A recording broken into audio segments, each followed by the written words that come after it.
Hello friends, welcome to my YouTube channel. आज हम start करेंगे हमारा chapter second from Cordova learning science book, that is a micro organisms friend and foe. तो micro organisms तो आपको पता है, जीव होते हैं, है ना, जो जिंदा होते हैं।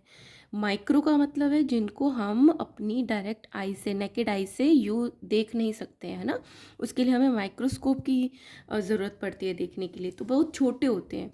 तो that's why we call them micro organisms. तो micro organism friend and foe. Friend होते हैं दोस्त, फो होते हैं जो हमें नुकसान पहुंचाते हैं, दुश्मनों के। तो माइक्रो ऑर्गेनिज्म हमारे फ्रेंड भी होते हैं और वो भी होते हैं जो डिजीज़ को कॉज करते हैं, तो हम उनको फो बोल देते हैं। ठीक है, तो उनके बारे में ये चैप्टर है। So there are a large number of living organisms around us. हमारे चारों तरफ बहुत सारे क्या रहते हैं, लिविंग ऑर्गेनिजम्स है। We can see most of them living organism with the naked eye. Naked eye का क्या मतलब है, हमने कोई और इंस्ट्रूमेंट को यूज़ नहीं किया है उसको देखने के लिए। तो नेकेड आई से हम मोस्टली जैसे डॉग है या फिर हम लिजर्ड है या इंसेक्ट्स हैं उनको देख सकते हैं। However there are a large number of other organisms which are so small that it is not possible to see them with the naked eye. But और बहुत सारे ऑर्गेनिजम्स हैं जिसको हम सिंपल अपनी आई से नहीं देख सकते। They can be observed only with the help of the microscope. So the living organism which cannot be seen with the naked eye and can only be observed through a microscope are called microorganisms or microbes. तो वो वाले organisms जिनको हम naked eye से नहीं देख सकते, जिनको देखने के लिए हमें माइक्रोस्कोप की ज़रूरत पड़ती है, उसको या तो हम माइक्रोब्स बोलते हैं ऐसे ऑर्गेनिजम्स को, या माइक्रो ऑर्गेनिजम्स बोलते हैं। सो माइक्रो ऑर्गेनिज्म में भी यूनिसेलुलर। यूनिसेलुलर का क्या मतलब है, एक ही सेल से वो पूरा का पूरा ऑर्गेनिज्म बना हुआ है। जैसे हमारी बॉडी में तो खूब सारी सेल्स हैं, तो वो हम क्या है, मल्टी सेलुलर है। बट बहुत सारे ऐसे माइक्रो ऑर्गेनिजम्स होते हैं जो ओनली यूनिसेलुलर मतलब सिंगल सेल्ड होते हैं, एक ही सेल से मिलके बनते हैं। और मल्टी सेलुलर जो बहुत सारी सेल से मिलके बनते हैं। The first scientist to describe the microorganism was a Dutch scientist. पहले जो साइंटिस्ट थे जिन्होंने बताया था माइक्रो ऑर्गेनिजम्स के बारे में, वो क्या कौन थे, एक डच साइंटिस्ट थे, एंटोनी वैन ल्यूवेनहॉक। ये नाम इंपॉर्टेंट है लर्न करने के लिए। In 1674 he observed living cells from the first time with the help of his microscope. तो फर्स्ट टाइम उन्होंने अपने माइक्रोस्कोप से माइक्रो ऑर्गेनिजम्स को देखा था। The science which deals with the study of micro organism is called microbiology. तो वो वाली साइंस जो माइक्रोब्स को स्टडी करती है उसको बोलते हैं हम microbiology. The scientist who study microorganisms are called microbiologist. तो वो वाले साइंटिस्ट जो इनको स्टडी करते हैं माइक्रोब्स को, they are called microbiologist. Now where do microorganisms live. अब हम बात करते हैं ये माइक्रो ऑर्गेनिजम्स होते कहाँ पे हैं, कहाँ पे प्रेजेंट होते हैं। The microorganisms are present everywhere. Some live alone while other grow in groups called the colonies. मतलब माइक्रो ऑर्गेनिज्म सब जगह प्रेजेंट है, ऑल अराउंड द वर्ल्ड। कुछ तो माइक्रो ऑर्गेनिज्म अकेले अकेले मिलते हैं, कुछ कॉलोनी बना के रहते हैं। They are found in every kind of environment. हर तरीके के एनवायरनमेंट में प्रेजेंट होते हैं micro organisms. They are found in air, soil, in water bodies like the sea, lakes, ponds. They are also found in the dead and the decaying organism. जो सड़ रहे हैं, मर गए हैं ऑर्गेनिज्म, उनकी बॉडी में भी मिलते हैं। And even inside our bodies, हम जिंदा हैं, हमारी बॉडी के अंदर भी क्या है, माइक्रो ऑर्गेनिजम्स हैं। They can exist in extreme conditions of temperature like the droughts, in hot water spring, in desert, polar regions and the marshy lands.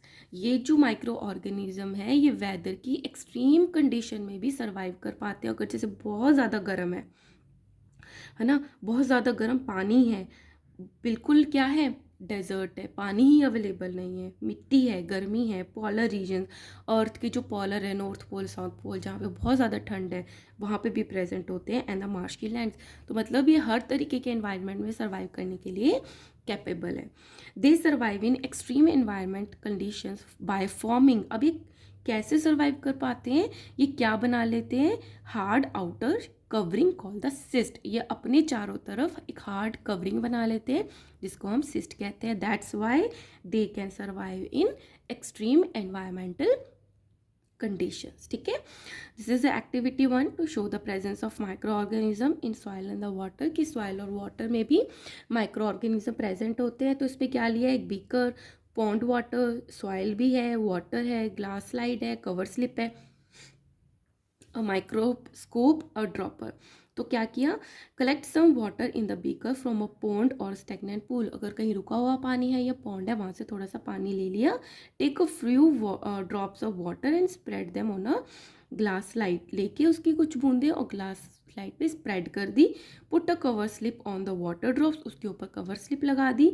And examine under the microscope, और microscope के through देखेंगे तो क्या observation आया. Secondly हमने क्या किया, collect some moist soil from the field in a beaker. हमने बीकर के अंदर एक गीली मिट्टी ली, add some water to it and mix well. पानी डाला और उसको मिक्स किया. After the soil get settle down, उसके बाद जब सॉइल जो है वो नीचे सेटल हो गई, take out water with the help of a dropper. तो पानी को बाहर निकाल लिया. Take a few drops of water on the slide. अब ये जो मिट्टी वाला पानी था वो स्लाइड पे डाला. And observe under a microscope. तो क्या ऑब्जर्वेशन मिलती है, you observe a large number of minute organisms, micro organism moving और फ्लोटिंग इन द वाटर, कि बहुत सारे जो माइक्रो ऑर्गेनिज्म है मूव कर रहे हैं, फ्लोट कर रहे हैं उन पानी में. सो क्या कंक्लूजन निकलता है, pond water and soil contain a large number of microorganisms. अब क्या है, major group of microorganism. अब हमने क्या पढ़ लिया, माइक्रो ऑर्गेनिजम्स क्या होते हैं, कहाँ पे प्रेजेंट होते हैं. अब उनकी स्टडी के लिए उनकी ग्रुपिंग की ज़रूरत होती है ना. क्यों ग्रुपिंग की ज़रूरत होती है, क्योंकि इतने सारे माइक्रो ऑर्गेनिज्म हैं, उनको हम वन बाय वन स्टडी नहीं कर सकते. तो क्या करते हैं, उनकी ग्रुपिंग कर देते हैं कि एक जैसे जो सिमिलर सिमिलर से उनको इस ग्रुप में डाल लेते हैं और उनको स्टडी कर लेते हैं. तो हमें सेपरेटली सबको स्टडी करने की ज़रूरत नहीं पड़ेगी. तो क्या है, तो मेजर ग्रुप्स बनाए माइक्रो ऑर्गेनिजम्स के. फर्स्ट है बैक्टीरिया, सेकंड है viruses, third is algae, fourth is fungi and the fifth is protozoa. तो ये 5 ग्रुप्स बना लिया माइक्रो ऑर्गेनिजम्स के. सो वो बैक्टीरिया जो कि सिंगल, अगर बैक्टीरिया की बात करते हैं, अगर एक बैक्टीरिया की बात करते हैं तो उसको बोलते हैं बैक्टीरियम. बहुत सारे बैक्टीरिया है तो बैक्टीरिया. इसी तरीके से वायरसेस है, सिंगल वायरस की बात करते हैं तो उसको बोलेंगे वायरस. एल्गे है, सिंगल एल्गे की बात करेंगे तो उसको बोलेंगे एल्गा. सारे एल्गीज की बात करेंगे तो उनको एल्गी, और एक ही एल्गी की बात करेंगे तो उसको बोलेंगे एल्गा. ऐसे फंजाई है, सिंगल की बात करेंगे, सिंगल फंजाई की तो फंगस बोलेंगे. प्रोटोजोआ में एक ही प्रोटोजोआ की बात करेंगे तो प्रोटोजोअन हो जाता है. ठीक है, so these are the 5 major groups. सबसे पहले हम बात करते हैं बैक्टीरिया के बारे में. आपने नाम तो सुना होगा बैक्टीरिया. अब इसके बारे में डिटेल स्टडी करते हैं. So bacteria are very small and the simplest living organism. Simplest का क्या मतलब है, जैसे हमारी बॉडी है, कॉम्प्लिकेटेड है, सर्कुलेशन का सिस्टम अलग है, डाइजेस्टिव सिस्टम अलग है, एक्सक्रीटरी सिस्टम अलग है, रेस्पिरेटरी सिस्टम अलग है ना. तो लेकिन जो ये बैक्टीरिया है, एक तो ये बहुत स्मॉल है और सिंपल लिविंग है. इसमें कुछ ऐसा कोई कॉम्प्लेक्स चीज़ नहीं है, बहुत सिंपली सारे काम हो जाते हैं. They can very in size from 0.2 to 100 microns. इनका जो साइज़ है वो इस रेंज के अंदर आता है. अब 1 माइक्रोन की बात करें, अगर आप इमेजिन करना चाहो कि जो ये बैक्टीरिया होते हैं वो कितने छोटे होंगे, तो 1 माइक्रोन इज इक्वल टू होता है जो 1 मिलीमीटर होता है. हमारा स्केल 15 सेंटीमीटर का होता है. तो 1 सेंटीमीटर का जो 10th पार्ट होता है दैट इज़ अ 1 मिलीमीटर. तो 1 मिलीमीटर का 1000 पार्ट, 1 मिलीमीटर को अगर 1000 पार्ट्स में डिवाइड कर दो तो वो होता है 1 माइक्रोन. तो इनका जो साइज़ है वो 0.2 माइक्रोन से लेके 100 माइक्रोन तक होता है. तो कि कितने स्मॉल होते हैं. They are single called organisms found almost everywhere. ये सिंगल सेल्ड होते हैं, सॉरी एक ही सेल के बने हुए होते हैं बैक्टीरिया, सिंगल सेल के होते हैं और सब जगह प्रेजेंट होते हैं. Bacteria are found in 4 different shapes. तो बैक्टीरिया जो होते हैं लगभग 4 अलग अलग तरीके की शेप्स में प्रेजेंट होते हैं. बेसिलाई किसको बोलते हैं, कौन से बैक्टीरियाज को बोलते हैं, जो कि रॉड शेप्ड होते हैं, है ना. जैसे कि ये देखो रॉड बनी हुई है, तो इसका एग्जाम्पल है इस्टेरेशिया कोलाई. तो ये क्या है, एक बेसिलाई है. इस्टेरेशिया कोलाई क्या है, बेसिलाई, जो कि रॉड शेप्ड है. ठीक है, अब बात आती है कोकाई. कोकाई कैसे बैक्टीरिया होते हैं, जिनका स्फेरिकल बैक्टीरिया होता है. स्ट्रेप्टोकोकस निमोनियाई, ये क्या है, स्फेरिकल है, राउंड है, तो इनको बोल देते हैं हम कोकाई बैक्टीरिया, स्ट्रेप्टोकोकस निमोनिया, ये आपको लर्न करना है। थर्ड टाइप के हो गए vibrio, that is a comma shaped, this is a vibrio comma shape bacteria. इसका एग्जाम्पल क्या है, विब्रियो कोलेरियाई, तो ये तो इजीली लर्न हो जाएगा, विब्रियो से विब्रियो कोलेरियाई। फोर्थ है स्पायरेला, जो स्पायरल शेप में होते हैं, तो स्पायरल शेप का एग्जाम्पल है ट्रैपोनिमा पैलिडम। तो ये सारे आपको एग्जाम्पल्स लर्न करने हैं। Bacilli rod shaped, cocci spherical, vibrio coma shape, और जो स्पायरेला है वो स्पायरल शेप के होते हैं, ठीक है। The bacteria which need oxygen for the growth are called aerobic bacteria, ये तो आप समझते हो कि जिसको ग्रो करने के लिए ऑक्सीजन की ज़रूरत होती है उनको बोल देते हैं हम एरोबिक बैक्टीरियाज। और वो bacteria which survives without the oxygen are called anaerobic, anaerobic जिसको ऑक्सीजन की नहीं ज़रूरत है, एरोबिक जिसको ज़रूरत है। The mode of nutrition in bacteria, अब इनको न्यूट्रिशन कैसे मिलता है, फूड एनर्जी कैसे मिलती है, या तो ये क्या होते हैं ऑटोट्रॉफिक, ऑटोट्रॉफिक कौन होते हैं जिनमें क्लोरोफिल प्रेजेंट होता है, वो अपना फूड खुद बना लेते हैं, तो ये ऑटोट्रॉफिक अपना फूड अपने आप बनाते हैं। और हेट्रोट्रॉफिक, हेट्रोट्रॉफिक जो दूसरे पे डिपेंड होते हैं। अब दूसरे पे डिपेंड होने वाले बैक्टीरिया या तो सेप्रोफाइटिक हो सकते हैं, सेप्रोफाइटिक मीन्स जो डेड और डिकेइंग मैटर है उसको खाते हैं, या पैरासाइटिक मतलब किसी और की बॉडी में रहकर उसका न्यूट्रिशन ले लेना, दैट आर पैरासाइटिक। तो ये जो बैक्टीरिया है एरोबिक, एनारोबिक, और इनका जो मोड ऑफ न्यूट्रिशन है दैट में बी ऑटोट्रॉफिक और heterotrophic. Bacteria generally reproduce by the binary fission. Binary fission क्या होता है, जैसे एक बैक्टीरिया है, ठीक है, ये बैक्टीरिया है, इसको डिवाइड होना है, तो धीरे धीरे क्या होगा, ये ऐसे फैल जाएगा, फिर धीरे धीरे क्या होगा, ये ऐसे हो जाएगा, फिर क्या होगा, ये दोनों आपस में अलग हो जाएंगे, तो ये 1 से 2 हो गए, तो बाई हो गए ना, तो ये क्या हो गया, बाइनरी फिजन। फिजन होता है टूटना, तो ये बैक्टीरिया में किस तरीके से रिप्रोडक्शन होता है, बाय द बाइनरी फिजन से, ठीक है। Now, do you know there are about 100 million bacteria in each gram of soil? 1 gram soil में इतने बैक्टीरियाज होते हैं, and about 500 million bacteria occur in the dead cells of our scalp. हमारी scalp जो सिर की जो स्किन होती है that is called a scalp, तो उसके अंदर 500 मिलियन बैक्टीरियाज होते हैं। The bacteria occur in intestine of humans, हमारी जो इंटेस्टाइन है डाइजेस्टिव सिस्टम का ट्रैक्ट है उसमें भी बैक्टीरिया प्रेजेंट होते हैं, एंड अदर एनिमल्स में भी होते हैं। In human they synthesize some B complex vitamin which help in digesting the food, but ये हमारे फ्रेंड है क्योंकि ये बैक्टीरियाज जो है विटामिन बी कॉम्प्लेक्स को प्रोड्यूस करते हैं जो कि डाइजेशन में काम आते हैं। In animals like the cow and the buffalo they help to digest cellulose, और सेलुलोज जो है वो हम लोग डाइजेस्ट नहीं कर सकते, इसलिए हम घास नहीं खाते हैं क्योंकि हम नहीं डाइजेस्ट कर सकते, सेलुलोज की जो ऊपर की लेयर होती है उस पर सेलुलोज होता है। बट जो एनिमल जो काउ बफेलो है वो सेलुलोज को डाइजेस्ट कर पाते हैं क्योंकि उनकी इंटेस्टाइन में कुछ ऐसे बैक्टीरियाज प्रेजेंट होते हैं जो कि सेलुलोज को डाइजेस्ट कर पाते हैं। अंडरस्टूड, देखो कितनी नॉलेज मिलती है हमें स्टडी करने से। Now come to the viruses. Virus भी आपको पता, आप बोलते होगे मैम आज की मुझे छुट्टी चाहिए क्योंकि मुझे वायरल हो गया है ना, कि मतलब वायरस ने अटैक कर दिया, उसी की वजह से आप बीमार हो गए हो। सो viruses, the word virus means poisonous liquid, virus का मतलब क्या है, पॉइजनस लिक्विड, इसलिए उसको नाम वायरस दिया है। Viruses are the smallest microorganism, सबसे छोटा माइक्रो ऑर्गेनिज्म कौन सा है, वायरस। साइज क्या है उसका, 20 to 30 माइक्रोम्यू। They can only be studied under the electron microscope, अब उसको स्टडी करने के लिए इलेक्ट्रॉन माइक्रोस्कोप की ज़रूरत पड़ती है। They are a cellular, that means they do not have any substances present in a cell. तो वायरस क्या है, ए सेलुलर है, सेल भी नहीं है।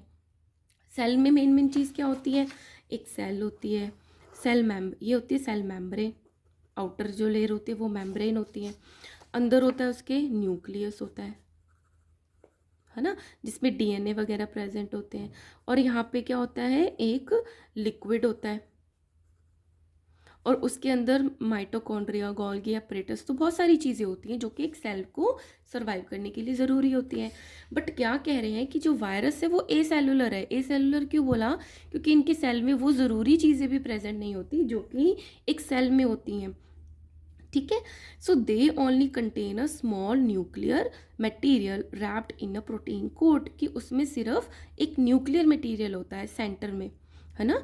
और जिसमें क्या होता है, जिस पे प्रोटीन की कोटिंग होती है ऊपर से, इनमें क्या होता है, बस एक हल्का सा ऐसे न्यूक्लियर होता है, इसके ऊपर प्रोटीन की कोटिंग होती है, ठीक है।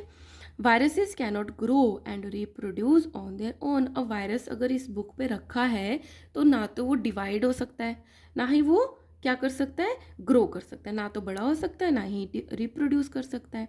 This indicates that they are not living being. ये क्या बताता है कि ये लिविंग बींग नहीं है। When they enter a living cell, they use the energy of the living cell to reproduce. जब ये जो वायरस होते हैं जो कि नॉन लिविंग होते हैं, किसी ऐसी सेल के अंदर एंटर हो जाते हैं जो कि लिविंग होते हैं, तब उनकी एनर्जी को यूज़ करके ये रिप्रोड्यूस करते हैं, डिवाइड होना स्टार्ट करते हैं। After reproduction of many viruses, अब किसी सेल के अंदर ये रिप्रोड्यूस हो गए, बहुत सारे सेल्स बन गए, जैसे ये वायरस था, ठीक है। ये क्या हुआ, अब किसी सेल में ये एंटर हो गया, अब सेल में ये जाके क्या होगा, बहुत सारे वायरसेस बन जाएंगे, ठीक है। जब यहाँ पे बहुत सारे वायरस हो जाएंगे तो ये सेल जो है वो बर्स्ट कर जाएगी और बाहर वायरस आ जाएंगे, फिर ये एक और वायरस जो है ऐसे दूसरे सेल को अटैक करेगा, ठीक है। तो जब many viruses, the host cell जिसमें वो एंटर हुए थे डाइज, वो मर जाती है and burst, the viruses spread and invade the other cells, दूसरे सेल्स में एंटर कर जाते हैं। Viruses are said to be a connecting link between the living things and the non living things. अब पहले तो क्या होते हैं, ये नॉन लिविंग होते हैं, जैसे ही किसी लिविंग की सेल में एंटर करते हैं ये लिविंग हो जाते हैं, तो इनको क्या कहते हैं, they are said to be a connecting link. ये क्या है, एक कनेक्टिंग लिंक है between the living things and the non living things. Some examples of the viruses are vaccinia virus, influenza virus, HIV-1 virus and the polio virus, ठीक है। Now come to the algae. Algae is a group of simple plants. ये क्या है, simple plants हैं। Algae in Latin means seaweeds. सी के अंदर जो unnecessary plants होते हैं, वीड्स कहते हैं उनको, तो एल्गी को क्या बोल देते हैं, सी वीड्स कहते हैं, इनका मतलब है। They vary in size, shape and the habitat. Size में भी डिफरेंट है, शेप में भी डिफरेंट होते हैं, और हैबिटेट मतलब जो उनकी रहने की जगह है उसमें भी डिफरेंस होता है। Some are unicellular and the microscopic, कुछ तो सिंगल सेल के होते हैं और माइक्रोस्कोपिक बहुत छोटे होते हैं, while others are multi cellular and can be few metres long. लंबे और मल्टी सेलुलर भी हो सकते हैं। दे हैव, ऐसे प्लांट्स हैं, they have no stem, roots and the leaves like other plants, but they have a chlorophyll. अब हमने इनको प्लांट क्यों बोला है, क्योंकि इनमें क्लोरोफिल होता है। And they can make their food through photosynthesis. Some examples of the algae are chlamydomonas, seaweeds, spirogyra, volvox. तो ये क्या है, ये एल्गी के एग्जाम्पल्स हैं। Now we will study about the fungi. Fungi is a group of the diverse organisms that lack chlorophyll. ये वो organisms होते हैं जिसमें chlorophyll नहीं होता, they lack.